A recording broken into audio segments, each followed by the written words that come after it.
Hawkeye fans, assemble!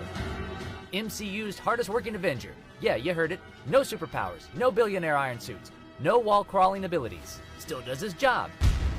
This eagle-eyed archer is moving to Disney Plus for his own TV series, and it appears MCU may finally adapt one of Clint Barton's main story arcs in the comics, going deaf. But how did Hawkeye lose his hearing exactly?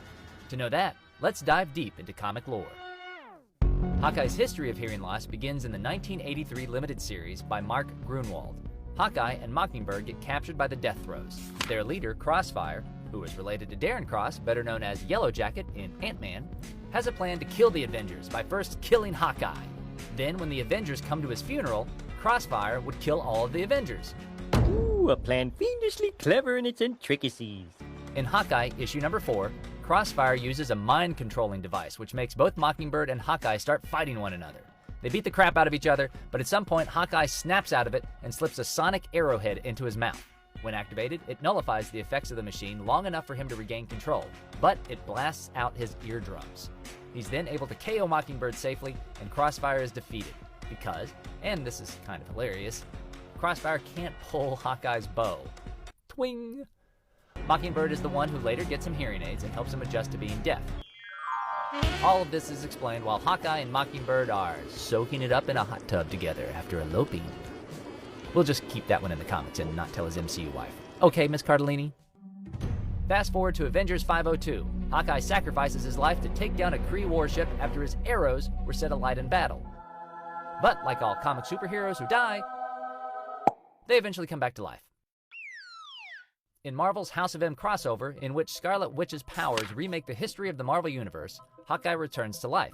Clint's hearing was revealed to have been cured. Now, it wasn't until 2014 in Matt Fraction's and David Aja's critically acclaimed Hawkeye run that in issue number 15, Hawkeye is stabbed in both ears by the villain Clown, once again losing his hearing. What was incredibly special about Fraction's Hawkeye was the inclusion of ASL in the comic book, as Fraction was inspired by Leah Coleman, who is deaf, and her mother, Rachel Coleman, who runs the award-winning TV show Signing Time. In this series, Hawkeye pushes back against sign language and must learn to accept his own hearing loss. Readers see him drink, not taking care of himself, and struggling to read lips and understand what others are saying. All the while, there are flashbacks to an abusive childhood where domestic violence has already deafened a young Clint Barton. We learn, though, in Hawkeye number 19, that Hawkeye was beaten so much as a kid that his father deafened him, which means he's had hearing problems his whole life.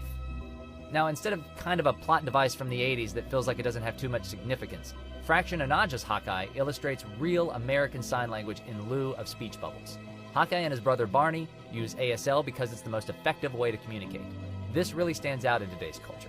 How often do you see a comic book hero using sign language? Answer, not often. Perhaps the best part of all this is that once Hawkeye begins to use ASL with the rest of his friends and family, they completely accept him and his message without hesitation. Even your favorite Canadian merc with a mouth, Deadpool, shows his support by learning a small amount of ASL to communicate in Hawkeye vs. Deadpool.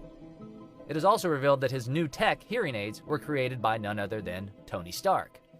In the comics, Hawkeye is hard of hearing, but in the movies that isn't really addressed, so what are your thoughts on that, or did you have any input?